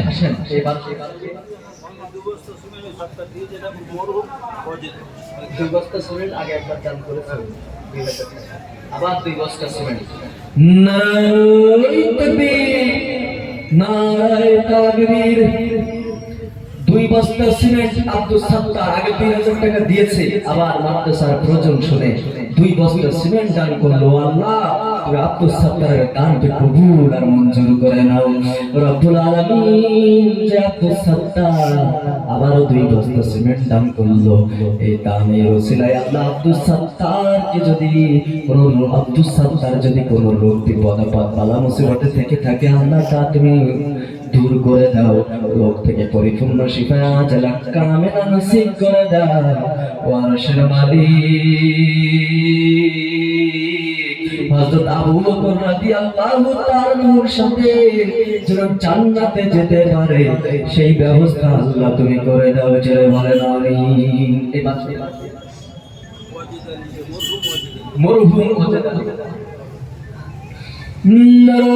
নারায়ে তাকবীর, নারায়ে তাকবীর। মরহুম ওয়াজেদ আলীর নামে তার আওলাদেরা 1200 টাকা দান করলো। ও শেরালি, মরহুম ওয়াজেদ আলী অন্ধকার গহীন কবরের ভিতরে ঘুমিয়ে আছে। কবরের ভিতরে কোন অবস্থায় আছে আল্লাহ আমরা জানি না। রব্বুল আলামিন এখান থেকে বসে সেই কোন মুহূর্তে পৃথিবীর সৌদি আরব, আমেরিকায় খবর নেওয়া যায়, বাংলাদেশের খবর নেওয়া যায়, পাকিস্তানের খবর নেওয়া যায়, কিন্তু বাড়ির সামনে রাস্তার পাশে উঠানের পাশে মা বাবা ঘুমিয়ে আছে। কবরের ভিতরে কোন অবস্থায় আছে আল্লাহ আমরা জানি না। আরশের মালিক আল্লাহ ওয়াজেদ আলী অন্ধকার গহীন কবরের ভিতরে কোন ঘটিতে যদি ধরা পড়ে থাকে আল্লাহ, তাহলে ওয়াজেদ আলীর কবরের আযাবকে তুমি মাফ করে দাও। জান্নাতুল ফেরদাউসের সর্বোচ্চ স্থান ওয়াজেদ আলীকে দিয়ে দাও আল্লাহ। ওয়ারশের মালিক যারা কাজ করেছে তাদের পরিবারের উপরে তুমি তোমার রহমত বর্ষণ করো। অভাবগ্রস্ত হয়ে থাকলে অভাব দূর করে দাও, ঋণগ্রস্ত হয়ে থাকলে ঋণ দূর করে দাও। ওয়ারশের মালিক গোটা পরিবারকে তুমি বিপদ আপদ বালা মুসিবতের হাত থেকে রক্ষা করো। জোরে বলেন আমিন। কে আছেন? আর মাত্র 2000 টাকা 10 জন ব্যক্তি চাই।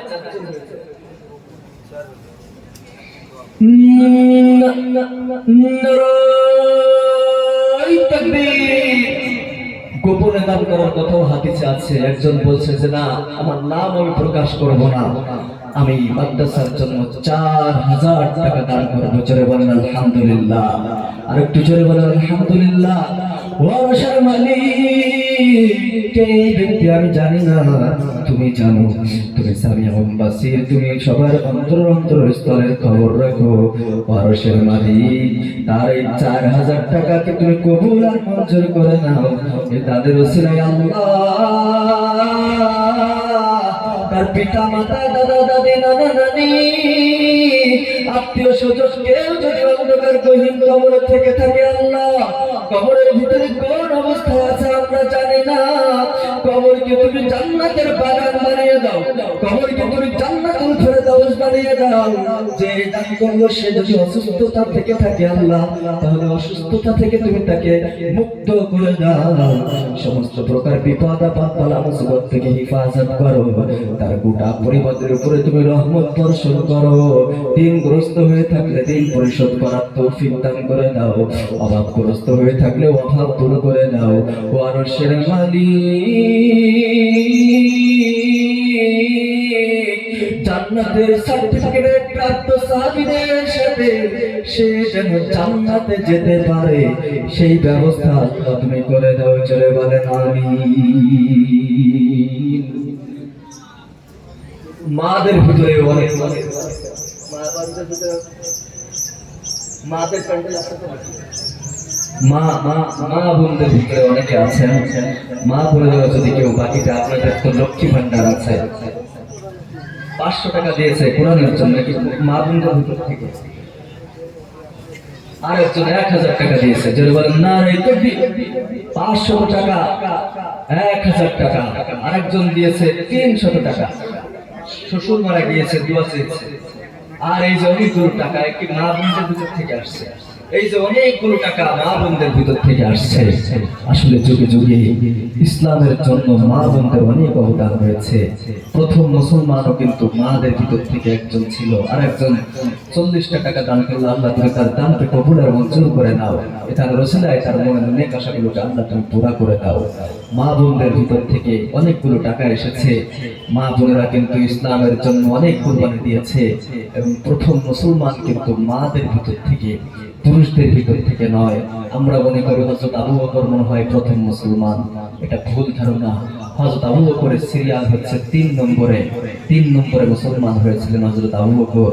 প্রথম মুসলমান মাদের ভিতর থেকে হযরত মা খাদিজা রাদিয়াল্লাহু তাআলা আনহা। একটু জোরে বলেন সুবহানাল্লাহ। এখানে শেষ নয়, মাদের ভিতর থেকেই প্রথম শহীদ হয়েছিলেন। প্রথম শহীদ ইসলামের জন্য সর্বপ্রথম জীবন দিয়েছেন, রক্ত দিয়েছেন মাদের ভিতর থেকে, বোনদের ভিতর থেকে। নাম হচ্ছে তার হযরত সুমাইয়া রাদিয়াল্লাহু তাআলা আনহা। অতএব মাদের অবদান ইসলামের জন্য কম নয়। মারা যুগে যুগে ইসলামের জন্য অনেক কিছু দিয়েছেন। আরেকজন ছোট্ট মাদ্রাসার তালবে ইলম ছাত্র মনে হয় 150 টাকা করলো দান। আল্লাহ তুমি তার দানকে কবুল আর মঞ্জুর করে নাও। যারা বলেন আমিন। এই দানের ওসিলায় তাকে তুমি বড় হাফেজ আলেম হিসেবে কবুল আর মঞ্জুর করে নাও। যারা বলেন আমিন। মা বোনদের জন্য একটু দোয়া করে দেই। রব্বুল আলামিন মা বোনদের ভিতর থেকে একজন 500 টাকা দান করেছে, আরেকজন 1000 টাকা দান করেছে, আরেকজন 300 টাকা দান করেছে। মৃত শ্বশুরের জন্য দোয়া চেয়েছে। আর অনেক মা বোনেরা 10 টাকা, 20 টাকা, 50 টাকা, 100 টাকা, যার যেমন ক্যাপাসিটি আছে দান করলো। ও আরশের মালিক,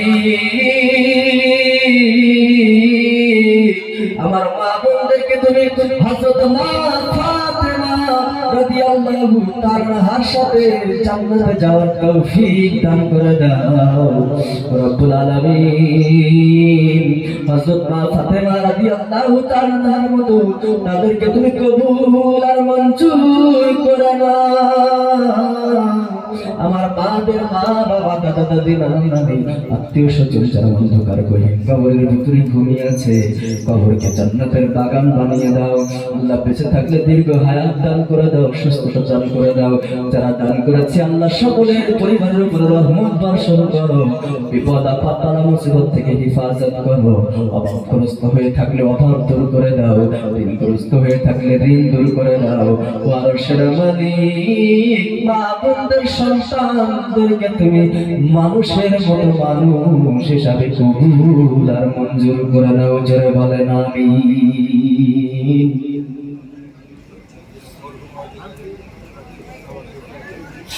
নারে তাকবীর, নারে তাকবীর।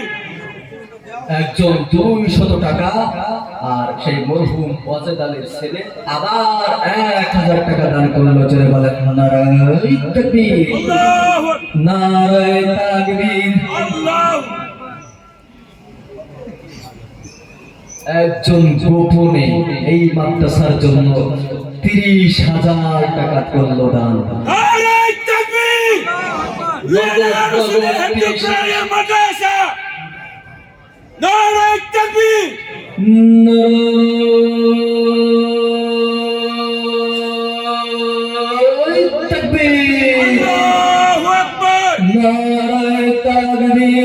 আল্লাহু আকবার 30,000 টাকা, 30,000 টাকা, 30,000 টাকা, 30,000 টাকা।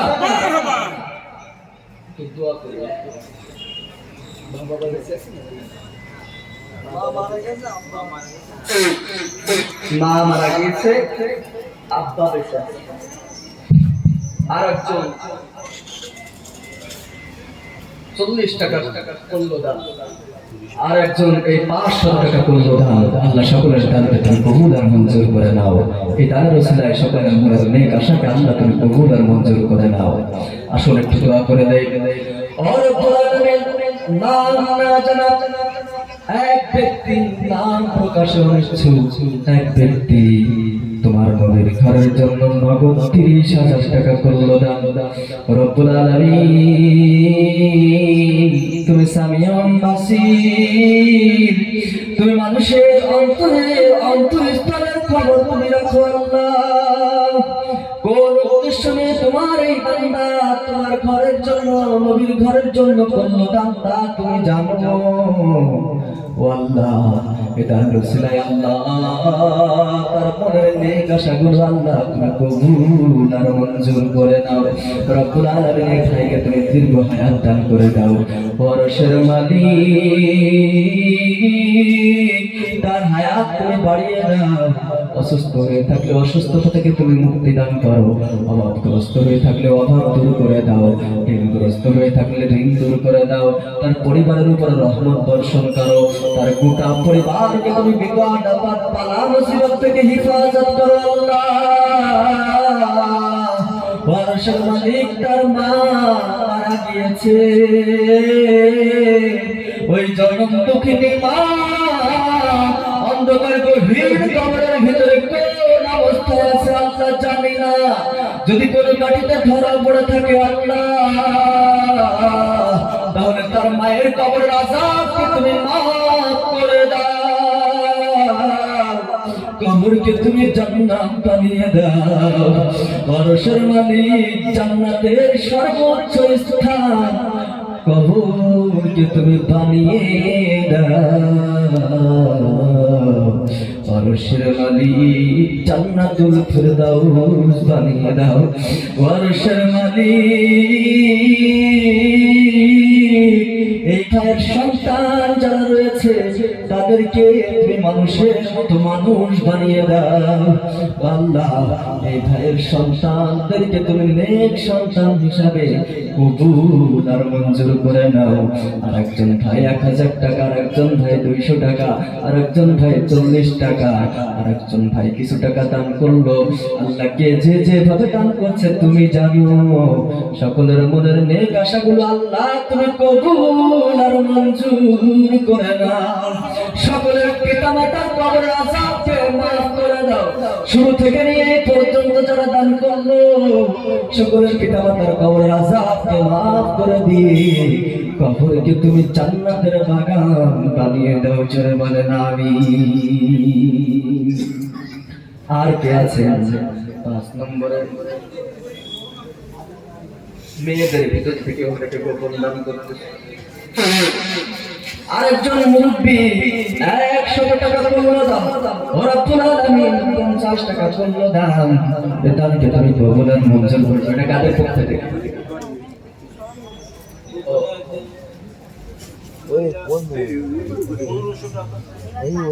অনেকে কোরআন শরীফ দান করতেছে, আল্লাহ তুমি তাদের দানকে কবুল আর মঞ্জুর করে নাও।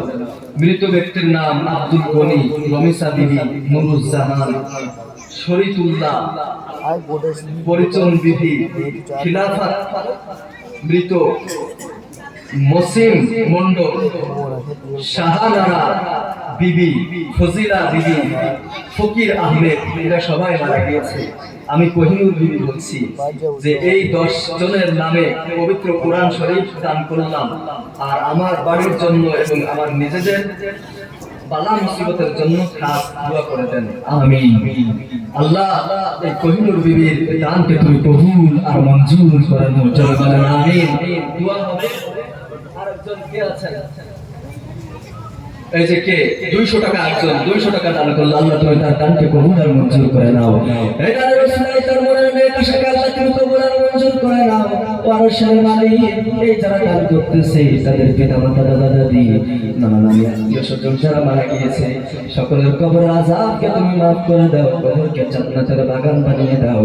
রব্বুল আলামিন কোহিনুর বিবি তোমার নবীর ঘরের জন্য কিছু কোরআন শরীফ দান করেছে এবং মৃত ব্যক্তির নামগুলো উল্লেখ করেছে আল্লাহ, যাদের নামগুলো আমি বললাম আল্লাহ এই মানুষগুলো কবরের ভিতরে কোন অবস্থায় আছে আমি জানি না। ওয়ারসের মালিক এই মানুষগুলো যদি কবরের ভিতরে কোন ঘাটিতে ধরা পড়ে থাকে আল্লাহ, তাহলে তাদের কবরের আযাবকে তুমি মাফ করে দাও, কবরকে তুমি জান্নাতের বাগান বানিয়ে দাও। ওয়ারসের মালিক আল্লাহ ওই নবীর যাদের নাম উল্লেখ করেছে সকলের কবরকে তুমি জান্নাতুল ফেরদাউস বানিয়ে দাও। ও আল্লাহ তার বাড়ির উপর থেকে তুমি বিপদ আপদ বালা মুসিবত দূর করে দাও, তার পরিবারের উপরে তুমি তোমার রহমত বর্ষণ করে দাও। জোরে বলেন আমিন। এই যে আরেকজন ছোট্ট একটা মেয়ে নাকি এটা 250 টাকা স্বর্ণ দান, জোরে বলেন নারায়ে তাকবীর। এই ছোট্ট মেয়েটা 250 টাকা দান করলো। ও মা আল্লাহ এই মেয়েটাকে তুমি হযরত মা ফাতেমা রাদিয়াল্লাহু তাআলার মতো সৎ চরিত্রবান একজন মেয়ে হিসেবে কবুল আর মঞ্জুর করে নাও, একজন নেককার পরহেজগার মেয়ে হিসেবে কবুল আর মঞ্জুর করে নাও। রব্বুল আলামিন এই মেয়ের মা বাবার মনের নেক আশাগুলোকে আল্লাহ তুমি পুরা করে দাও। এই মেয়ের দাদা দাদি নানা নানি আত্মীয় স্বজন কেউ যদি মারা গিয়ে থাকে আল্লাহ, তাহলে সকলের কবরের আযাবকে তুমি মাফ করে দাও, কবরকে তুমি জান্নাতের বাগান বানিয়ে দাও। জোরে বলেন আমিন। কাফন আমার আপন কবর আমার ঘাটি, ওই কবরে যেতে হবে থাকবে না কেউ সাথী। কাফন আমার আপন কবর আমার ঘাটি, ওই কবরে যেতে হবে থাকবে না কেউ সাথী। থাকতে হবে নিরালায় একা একা বাসতলায়, থাকতে হবে নিরালায় একা একা বাসতলায়, চতুর্দিকে রবে শুধু মাটি, চতুর্দিকে রবে শুধু মাটি। মন কারণকে আসিবে সওয়াল জবাব করিবে, না পারিলে সওয়াল জবাব শুরু হবে কবরে রাজা। মন কারণকে আসিবে সওয়াল জবাব করিবে, না পারিলে সওয়াল জবাব শুরু হবে কবরে রাজা। কঠিন হবে সেদিন তোমার, কঠিন হবে সেদিন তোমার, না থাকিলে নেকি ওই কবরে যেতে হবে থাকবে না কেউ সাথী। থাকতে হবে নিরালায় একা একা বাসতলায়, থাকতে হবে নিরালায় একা একা বাসতলায়, চতুর্দিকে রবে শুধু মাটি, চতুর্দিকে রবে শুধু মাটি। 3.5 হাত মাটির ঘর, কারো আপন কারো পর, কারো হবে ফুলের বাগান, কারো বা হবে জান্নাত। 3.5 হাত মাটির ঘর, কারো আপন কারো পর, কারো হবে ফুলের বাগান, কারো বা হবে জান্নাত। কঠিন হবে সেদিন তোমার, কঠিন হবে সেদিন তোমার, না থাকিলে নেকি ওই কবরে যেতে হবে থাকবে না কেউ সাথী। কাফন আমার আপন, কবর আমার ঘাঁটি, ওই কবরে আপনাকে আমাকে যেতে হবে। কোনো নেকি যদি এখানে রেখে না যেতে পারে, তাহলে ওই কবর আপনাকে আর আমাকে ছেড়ে দিবে না। কবরের মাটিগুলো দুই পাশ দিয়ে চাপ দেবে, এক পাঁজরের হাড্ডি আর এক পাঁজরের ভিতরে ঢুকে যাবে। অতএব এই মাদ্রাসার জন্য আপনারা 10 টাকা, 20 টাকা, 50 টাকা, 100 টাকা, 200 টাকা, যার যেমন ক্যাপাসিটি আছে, মুক্ত হস্তে এই মাদ্রাসার জন্য আজকে জলসার দিনে দান করুন। একজন ভাই 150 টাকা, আরেকজন 200 কত টাকা, আরেকজন বেশ কিছু টাকা দান করলো।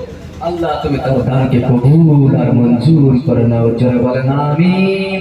ও রব্বুল আলামিন, যারা দান করতেছে সকলের দানকে তুমি কবুল আর মঞ্জুর করে নাও। এই দানের ওসিলায় আল্লাহ তাদের মনের ন্যাক আশাগুলো আল্লাহ তুমি কবুল আর মঞ্জুর করে নাও। তাদের পিতা মাতা যদি বেঁচে থাকে আল্লাহ তাদেরকে তুমি দীর্ঘ হায়াত দান করে দাও। আর যদি মারা গিয়ে থাকে আল্লাহ, তাহলে কবরকে তুমি জান্নাতের বাগান বানিয়ে দাও, জোরে বলেন আমিন। আসেন কে আছেন এই মাদ্রাসার জন্য 1000 টাকা, 500 টাকা, 200 টাকা, 1000 টাকা এই মাদ্রাসার জন্য দান করবেন। এই মাদ্রাসার জন্য যারা দান করবেন, আপনি আর আমি একদিন থাকবো না, কিন্তু এই মাদ্রাসা থাকবে। এই মাদ্রাসার প্রতিটি ইট সাক্ষী দেবে যে আপনি এই মাদ্রাসার জন্য দান করেছেন। এই মাদ্রাসার ছাত্রদেরকে একবেলা খাওয়ানোর জন্য কিছু টাকা দিয়েছেন। একটা পেশাবের পিতার কবর আযাব যদি মাফ হতে পারে একটা পিঁপড়াকে পানি খাওয়ানোর কারণে, তাহলে এই মাদ্রাসার তালবেল আমরা মাদ্রাসার ছোট্ট ছোট্ট এতিম অসহায় গরিব মেধাবী ছাত্ররা এখানে কোরআন তেলাওয়াত করে, তাদের জন্য 200 টাকা, 100 টাকা দান করলে আপনারা আমার পিতা মাতা, দাদা দাদি, নানা নানির কবরের আযাবকে আল্লাহ মাফ করে দিতে পারেন না। আসেন কেউ এখনো কে আছেন এই এত বড় হতভাগা ব্যক্তি এখানে কে আছেন যারা জলসায় এসেছেন কিন্তু মৃত পিতা মাতার নামে, দাদা দাদির নামে, নানা নানির নামে, আত্মীয় স্বজনের নামে কোনো দান করতে পারেন নাই? এই হতভাগা ব্যক্তি যারা আছেন তারা আসেন, একটু দান করে যান। মুসলমান ভাইরা আমার, নারায়ে তাকবীর। 2500 টাকা মহিদুল মন্ডল,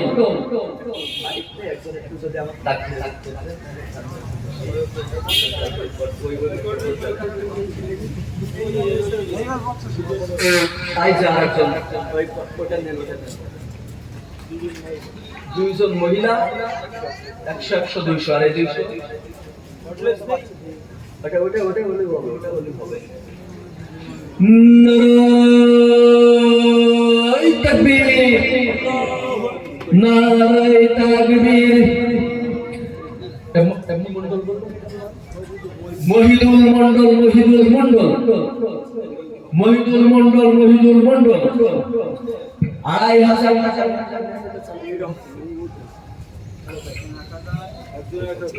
আরেকজন 1000, কুরআন শরীফ পাবে একজন 600,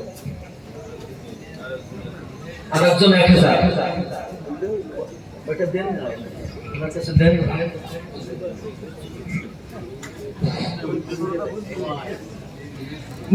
নারায়ে তাকবীর, আল্লাহু আকবার। মহিদুল মন্ডল, মহিদুল মন্ডল জিন্দাবাদ।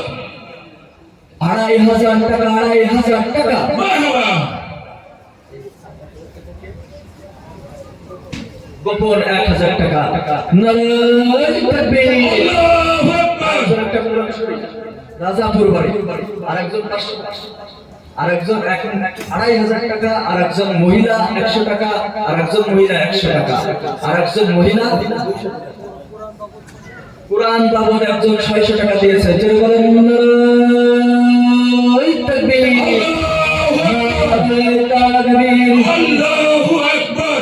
কুরআন বাবদ 600 টাকা। মারহাবা। ও রব্বুল আলামিন, মহিদুল মন্ডল নামে তোমার বান্দা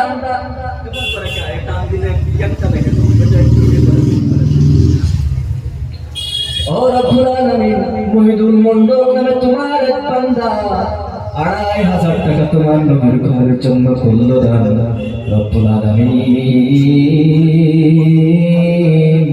তার দানকে তুমি কবুল করে না اللهم آمين উদ্দেশ্য নিয়ে দান করলো সেই উদ্দেশ্যকে তুমি পুরা করে দাও মহিদুল মন্ডলের মা বাবা যদি বেঁচে থাকে আল্লাহ তাহলে দীর্ঘ হায়াত দান করে দাও আর যদি মারা গিয়ে থাকে আল্লাহ কবরের ভিতরে কোনো ঘাটিতে যদি ধরা পড়ে থাকে তাহলে তাদের কবরের আযাবকে মাফ করে দিয়ে কবরকে জান্নাতের বাগান বানিয়ে দাও ওয়ারশের মালিক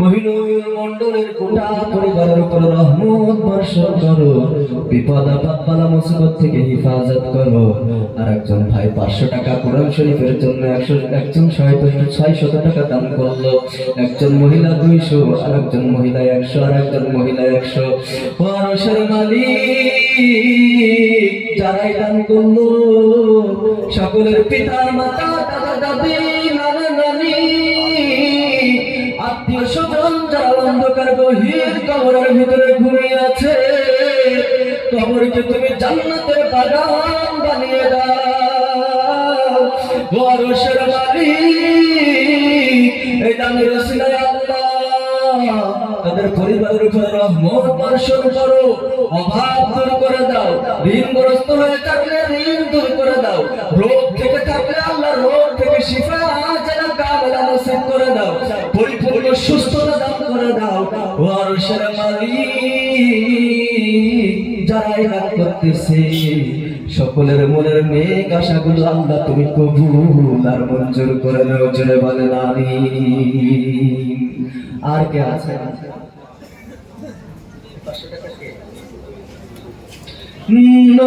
নারায়ে তাকবীর الله أكبر গোপনে 500 টাকা 500 টাকা مرحبا ও রব্বুল আলামিন একজন বান্দা তোমার গোপনে 500 টাকা করলো দান রব্বুল আলামিন তার দানকে কবুল আর মঞ্জুর করে নাও এই দানের ওসিলায় আল্লাহ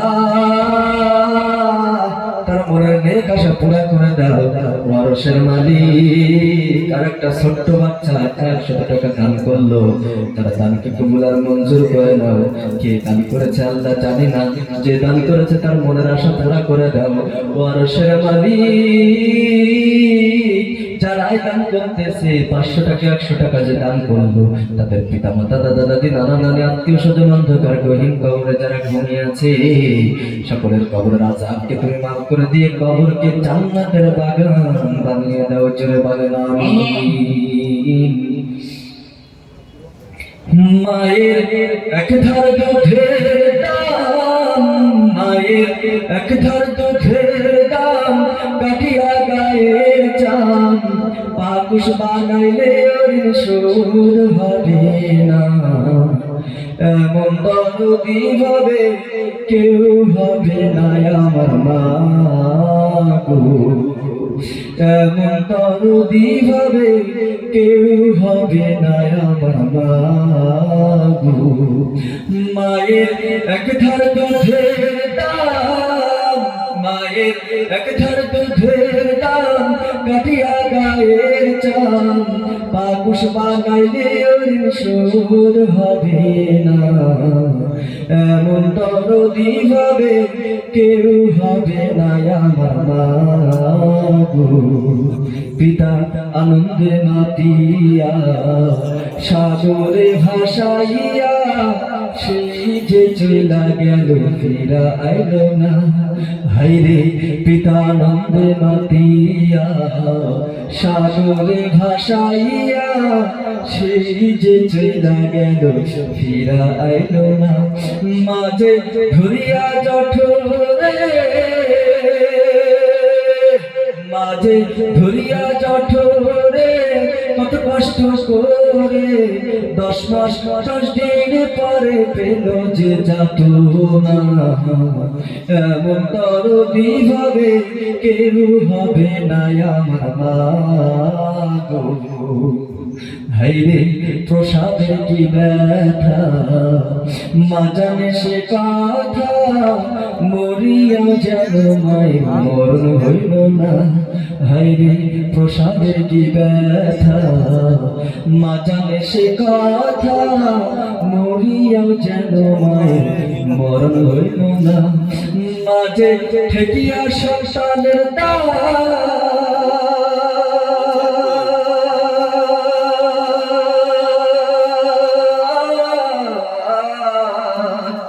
মাঝে ঠেকিয়া শ্মশানের দায় অকালে মাথার হারায় সে মায়ের তোমরা দুঃখ দিও না সে মায়ের তোমরা কষ্ট দিও না এমন দরদি ভাবে কেউ হবে না মায়ের এক ধার দুধের দাম মায়ের এক ধার দুধের দাম কাটিয়া গায়ের চাম বাকুশ বানাইলে ওর সুর হবে না এমন দরদি হবে কেউ হবে না